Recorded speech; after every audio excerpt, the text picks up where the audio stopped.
మీరు ఆలోచించండి, ఒక్క రోజుతో 2 రోజులతో అయిపోతుంది. లోన్ తీసుకుంటే 5 ఏళ్ళు కట్టాలి. బ్యాంకులో కూడా నాకు తొందరగా మనకు ఛాయిస్ ఉంటుంది లోన్ ఇవ్వడానికి. ఇచ్చేది ఒకటి ఉంటుంది, చేసేది ఒకటి ఉంటుంది అన్న. ఇది గుర్తుపెట్టుకోండి. సోషల్ మీడియాలో చెప్తారు నేను ఎన్ఎల్ఎం తీసుకున్నాను, నేను పిఎంఈజీ తీసుకున్నాను అంటే 10 లక్షలు 15 లక్షలు లాస్ అయితే 5 ఏళ్ళ కాలం వెంటకపోతుంది. యంగ్స్టర్స్కి మీరు స్టార్టింగ్ స్టేజ్లో 15 లక్షలు 20 లక్షలు నష్టపోతే ఎవరు బాధ్యులు? లైఫ్ ఎంత ఎంటకపోతుంది, బ్యాక్ తన్నేస్తుంది కదా లైఫ్ ఎంటకి. అది 1000లో కూడా 100లో కూడా సక్సెస్ అవుతాడు.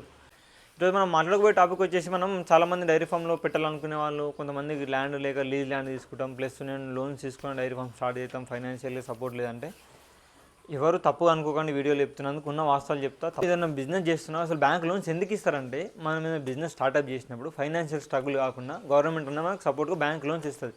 అట్లా అంతేగాని మీరు పూర్తిగా మీరు బ్యాంక్స్ పైన డిపెండ్ అవుతా అంటే సూటబులా? ఉన్న వాస్తవం మీరు మాట్లాడుకుంటే సూటబుల్ అవుతుందా? కాదు కదా. ఇంకా డైరీ ఫామ్లో లోన్లు ఇస్తారంటే పరిస్థితులు మీరు సింపుల్గా ఆలోచించండి, సింపుల్ లాజిక్గా ఆలోచించండి.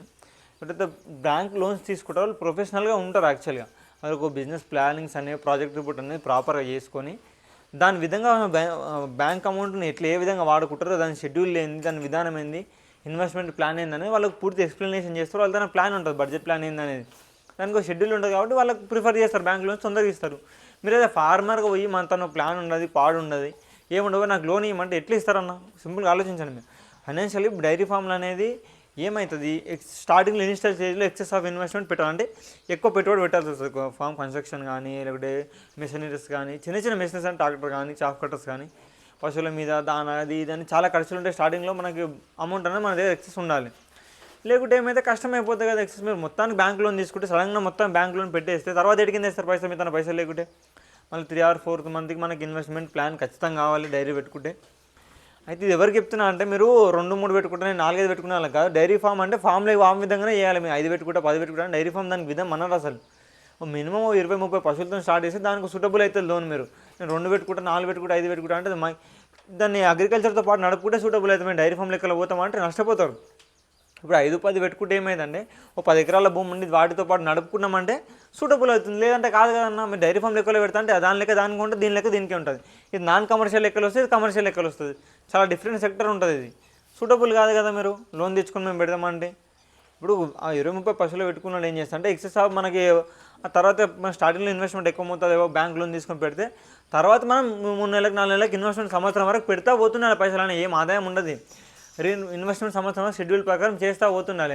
అప్పుడు ఏమవుతుంది, బ్యాంక్ లోన్ తీసుకుంటే ఏమవుతుంది, ఆ ఉన్న పైసలని ఫస్టే పెట్టేస్తారు యాక్చువల్లీ చెప్పాలంటే.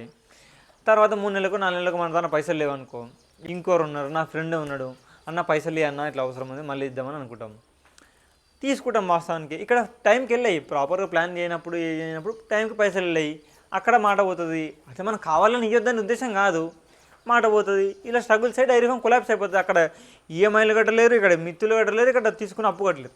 ఇదంతా మిస్ మ్యాచ్ అయిపోతుంది, సూటబుల్ కాదు. అదే డైరీ ఫామ్ లోన్కి వెళ్ళేటప్పుడు ప్రాపర్ బడ్జెట్ ప్లాన్ వేసుకొని, ప్రాజెక్ట్ రిపోర్ట్ అది ఏందో ప్రాపర్గా చూసుకొని మీరు ఫైనాన్షియల్ ప్లానింగ్ అనేది, ఇది మరీ చెప్తున్నా. మీరు నేను డైరీలో పెట్టి లోన్ తీసుకొని పెడతా అంటే ఎట్లా సూటబుల్ అవుతుంది ఇది? మీరు ఆలోచించండి. ఒక్క రోజుతో 2 రోజులతో అయిపోతుంది. లోన్ తీసుకుంటే 5 ఏళ్ళు కట్టాలి. ఇప్పుడు 10 లక్షలు లోన్ తీసుకుంటే నెలకి 20,000 25,000 5 ఏళ్ళు కట్టాలి. 10 లక్షలతో ఎన్ని పర్సెంట్ పెట్టి ఏం చేస్తావు నువ్వు? దానికి అదనపు నీ తన 15 లక్షలు 20 లక్షలు ఉంటేనే సూటబుల్ అవుతుంది నీకు లోను.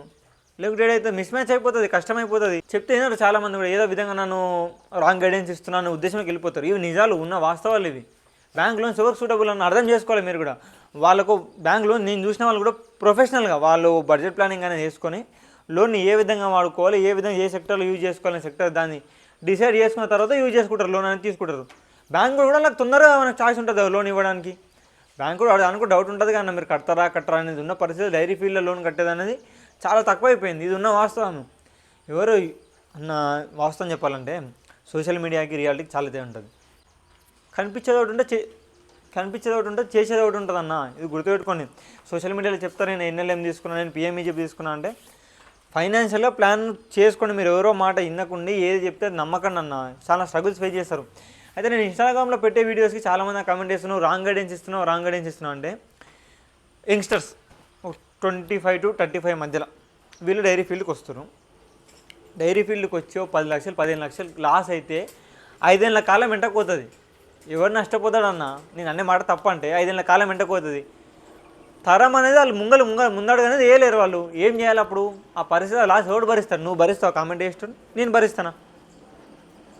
ఇది ఒకసారి దృష్టిలో పెట్టుకోవాలి. మీరు ఏది పడుతుంది మాట్లాడడం కాదు, ఫస్ట్ అన్ని విధాలు ఆలోచించండి. యంగ్స్టర్స్కి మీరు స్టార్టింగ్ స్టేజ్లో 10-15 లక్షలు 20 లక్షలు నష్టపోతే ఎవరు బాధ్యులు?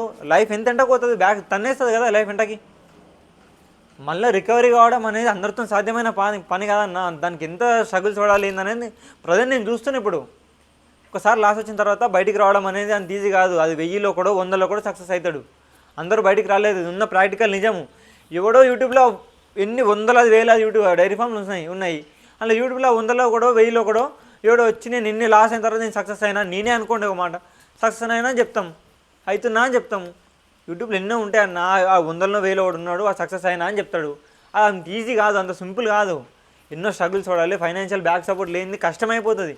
ఎన్నో స్ట్రగుల్స్ ఇవన్నీ చూడాల్సి వస్తుంది.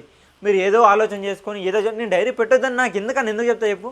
ఇవన్నీ ఆలోచించి ఇవన్నీ ఉద్దేశంలో పెట్టుకొని చెప్తా. మీరు ఒకటికి 2 సార్లు 100 సార్లు ఆలోచించండి డైరీ ఫామ్ పెట్టే ముందు. ఇన్న సిచ్యువేషన్ టూ బ్యాడ్ అన్న, అసలు చాలా ఘోరంగా ఉంది సిచ్యువేషన్. ఓడంటాడు ఏమంటాడు, నేను 5 పశువులతో సక్సెస్ఫుల్ నడుపుతున్నాను, నేను 10 పశువులతో సక్సెస్ఫుల్ నడుపుతున్నాను. అంటే నీకున్న ఫెసిలిటీ నాకున్న ఫెసిలిటీస్ అందరికి ఉంటాయా? ఈరోజు నువ్వేం చేస్తాడు, 5-10 పశువులు మేపుతాడు. ఓ 10 ఎకరాల భూమి ఉంది అనుకోండి, ఆ చేనులోనే గడ్డి ఉంటుంది, అంతా మేపుకొస్తాడు. లేకపోతే బయట మేపే రైతులు ఉంటారు, ఆయన మేపుకొస్తాడు. మేపుకొస్తాను ఖర్చు తక్కువ ఉంటుంది, బూత్లో పోస్తాడు, ఏమవుతుంది? ఖర్చు తక్కువ బ్యాలెన్స్ అయిపోతుంది. ఈ రోజుల్లో పెట్టేళ్ళంతా స్టాల్ ఫీడింగ్ షెడ్లో కట్టేసే మేపుతారు. బయట మేపడానికి జాగాలు ఉన్నాయని ఈ రోజుల్లో మీరేళ్ళ జాగాలు ఉన్నాయి, ఎన్నో కొన్ని ఉంటుంది ఫెసిలిటీ. అందరు స్టాల్ ఫీడింగ్ డైరీ అంటే ఏదో అనుకొని వచ్చేస్తారు. సింపుల్గా మీరు మీకున్న ఫెసిలిటీతో ఏదో చెప్పేసి అయిపోతుంది పని. వాళ్ళకి ఫ్యామిలీస్ ఉంటాయి, వాళ్ళకు ఎవరికైనా కూటి కోసం కోటి విద్యలు, ఎవరైనా డబ్బులు సంపాదించాలనే ఉద్దేశంలో అనుకుంటారు. ఎవరు చెప్తారు ఇందులో ఏమని అన్న, నాకు డైరీ ఫామ్ పెట్టడం ప్యాషన్ అంటే పైసలు రాని ప్యాషన్ ఎక్కడ ప్యాషన్ అన్న? పైసలు రాని ప్యాషన్ ఏంటది? ఉన్న రియాలిటీ ఇది. పైసలు రాని ప్యాషన్ ఉండదు, ఏముండదు. 10 పశువులు మేపినప్పుడు 10 పశువులకు గడ్డి కావాలి, మనం కష్టం చేయాలి, అన్నీ చేయాలి కన్నా. డబ్బు రాని పని చేయగలుగుతామా? చేయలేం కదా. ఇవన్నీ మాట్లాడొద్దు మనం. ప్యాషన్ ఉంటే మేము 4 ఎకరాలు 5 ఎకరాల భూమి ఉంటే 2 తెచ్చుకొని వాటి దేశీ ఆవులు ఏదో తెచ్చుకొని వాటిని చూస్తా మనుషులకు దగ్గరగా అయితే కనెక్ట్ అవుతాయి. వాటిని తెచ్చుకొని వాటితో పాటు తిరుగుకుంటూ ఉండుకుంటే దాన్ని ప్యాషన్ అంటారు. ప్రేమ ఆప్యాయత వాటితో నుంచుకోండి. అట్లా మీరు దందలెక్కలు చేసి నేను ప్యాషన్ అంటే సూటబుల్ కాదు. దందలెక్కనే చేయాలి.